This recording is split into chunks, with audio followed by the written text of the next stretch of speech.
Elle est donc avec nous dans ce studio. Cathy, bonjour et bienvenue. Bonjour Flavien, bonjour la Terre, bonjour le monde, bonjour Nouakchott. Merci beaucoup d'être avec nous encore ce lundi matin.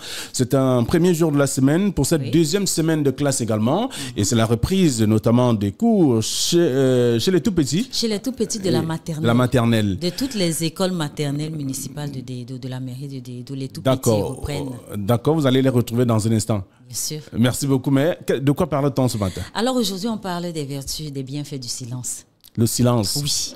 Wow. Le silence. J'aurais dû m'éteindre à votre avis. Non, du tout. Il est même dit dans la Bible, dans le livre d'Exode 14, verset 15, que l'Éternel combattra pour vous et vous gardez le silence. Alors, s'il faut parler du silence, mes chers, le silence est dans son sens originel l'état de la personne qui s'abstient de parler. Et dans son sens actuel, le plus courant, c'est l'absence de bruit, c'est-à-dire de son indésirable. Le silence absolu serait l'absence impossible de tout son audible. Alors, est-il bon, Flavien, de garder le silence? C'est pourquoi le silence, aussi bien l'absence du bruit que l'absence de tracasserie du quotidien, est fondamental pour le bon fonctionnement cérébral.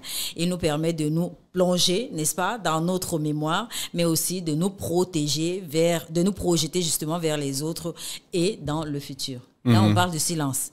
Le silence. Maintenant, les avantages. Vous savez que le silence... Mais vous vous souvenez quand même qu'il y a un professeur agrégé aujourd'hui et qui a écrit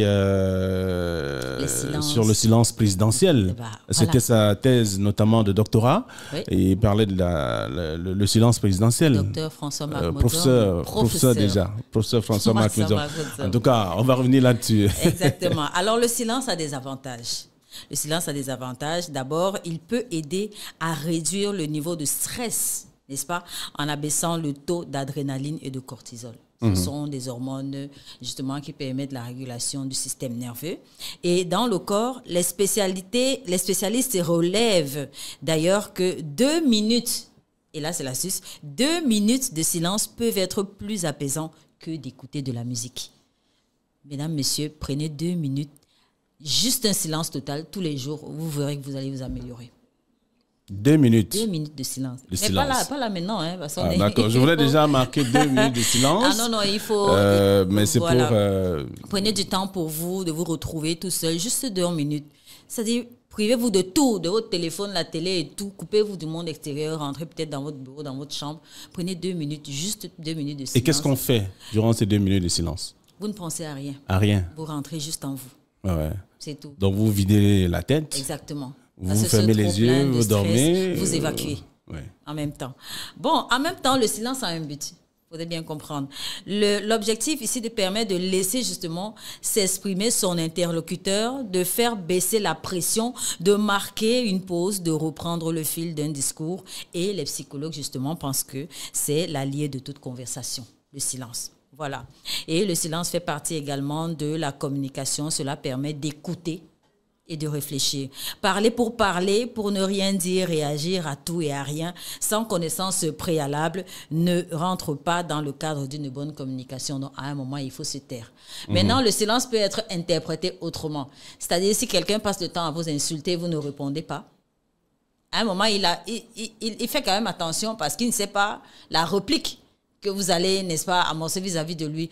Par contre, quand quelqu'un vous plébiscite ou vous dit, je sais pas moi, vous dit des choses positives, par exemple, et vous restez tranquille, vous l'observez, il se pose la question, mais quand même, est-ce que j'ai dit une bêtise? Est-ce que... Donc, à un moment, ça peut traduire un mépris lorsque peut-être quelqu'un vous fait du mal et vous ne répondez pas, on peut assimiler ça à un mépris. Ou alors, ça peut être interprété comme une forme de respect. C'est-à-dire que votre papa vous gronde, vous ne répondez pas, vous avez la tête baissée, là, c'est juste une forme de respect. D'aucuns pourraient assimiler ça à du mépris. Non, le silence peut être interprété comme, n'est-ce pas, une forme de mise en relief, c'est-à-dire qu'on vous met en valeur, tout comme une forme de mépris. Donc, dans tous les cas, prenez 2 minutes de silence tous les jours et vous verrez que ça vous permettra de déstresser, d'enlever le trop-plein de pensées que vous aviez en vous. Voilà. D'accord. Alors, je peux le faire quand? Aujourd'hui, demain ou après-demain? Tous les jours. C'est à vous de voir. Allez, même pendant la pause, avant d'aller à la pause, retrouvez-vous tout seul.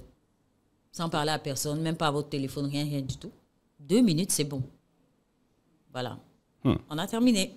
On a terminé pour aujourd'hui. Et oui, tout à l'heure, tu parlais de la journée du 11. Le 11 septembre. 11 septembre, justement. 22 ans après. 22 ans après, on se souvient justement de ce qui s'est passé de l'autre côté. Et c'est la journée mondiale de lutte contre le terrorisme.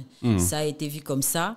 Et justement, elle nous rappelle la date du 11 septembre, dont l'attaque terroriste qui a conduit à l'effondrement des tours jumelles du World Trade Center aux États-Unis. Et cette journée est donc l'occasion justement de renforcer la solidarité envers les victimes et leurs familles, ainsi que les liens entre diverses associations d'aide aux personnes touchées par les actes de terrorisme. Alors, on a terminé en tout cas l'identification même de certaines victimes. C'est ce que l'on apprend.